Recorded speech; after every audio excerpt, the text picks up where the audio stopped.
কানপুর ম্যাচের তৃতীয় দিন বৃষ্টি হয়নি, তারপরেও মাঠে গড়ায়নি একটি বল। বাস্তবতা বলছে কানপুর স্টেডিয়ামে ক্রিকেটের প্রত্যাবর্তন খুব একটা সুখকর হলো না এখনো পর্যন্ত। কখনো বায়ু দূষণ, কখনো ভেজা আউটফিল্ড, কখনো আলোক স্বল্পতা, আবার কখনো মাঠের অব্যবস্থাপনা।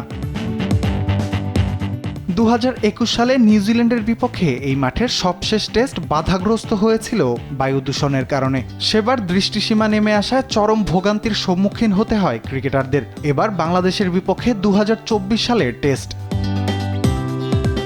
1945 সালে গড়ে ওঠা কানপুরের গ্রিন পার্ক যে কতটা অবহেলিত তার প্রমাণ পাওয়া যাবে বিগত ম্যাচের ব্যবস্থাপনা দেখলে। গেল 3 বছরেও এই মাঠে হয়নি আন্তর্জাতিক ও ঘরোয়া কোনো টুর্নামেন্ট। মাঠ অবহেলার আরেক নমুনা পাওয়া গেল বাংলাদেশ ভারতের চলমান টেস্টের তৃতীয় দিনে এসে। সকাল থেকে বৃষ্টি হয়নি, তবু মাঠ শুকিয়ে নেওয়া যায়নি তৃতীয় দিনের পুরোটা সময়ে। সারাদিনে বৃষ্টি না থাকলেও মাঠের ভেতরের অনেক জায়গায় পানি জমেছিল আগের দিন, যে কারণে আম্পায়াররা দুবার মাঠ পর্যবেক্ষণ করেও খেলার সময় জানাতে পারেননি বাউন্ডারি লাইনের কাছের জায়গায় পানি দেখা গেছে। সেটা চেষ্টা করেও শুকাতে পারেননি, নাকি শুকাতে চায়নি গ্রাউন্ডসম্যানরা, সেটা একটা প্রশ্ন থেকেই যেতে পারে।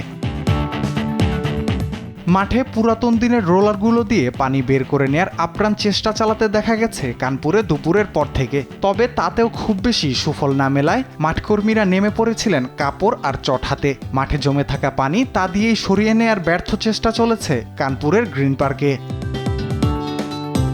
তার খানিক বাদে কানপুর প্রেস বক্সে ছড়িয়ে পড়েছিল অন্য গুঞ্জন। কানপুর টেস্টে বিসিসিআই এর স্কোর আম্পায়ারদের পরবর্তী মাঠ পরিদর্শনের সময় ছোট্ট করে একটা তথ্য দিয়ে বললেন, খেলার মাঠ বন্ধ আছে আলোক স্বল্পতার কারণে। কথাটা শোনার পর উত্তরপ্রদেশের ক্রিকেট কভার করা সাংবাদিকদের একটা দল হাসতে শুরু করলেন। সে হাসিতে যোগ দিলেন স্কোরার নিজেও।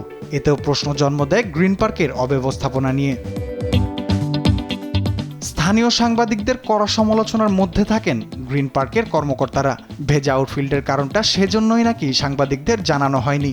বলা হয়েছে আলোক স্বল্পতার কথা, কিন্তু দুই জায়গায় দুই রকম তথ্য দিয়ে উল্টো আরও একবার যেন বিপদই ডেকে আনলো উত্তরপ্রদেশ ক্রিকেট। এরপর বাংলাদেশ সময় দুপুর 2:30টায় মাঠ পর্যবেক্ষণে এসে ম্যাচ পরিত্যক্ত ঘোষণা করেন আম্পায়াররা। দুদলই যেন হোটেলে বসে সেই ঘোষণারই অপেক্ষা করছিল। রাফিউল ইসলাম রাতুল, স্পোর্টস ডেস্ক, দেশ টিভি।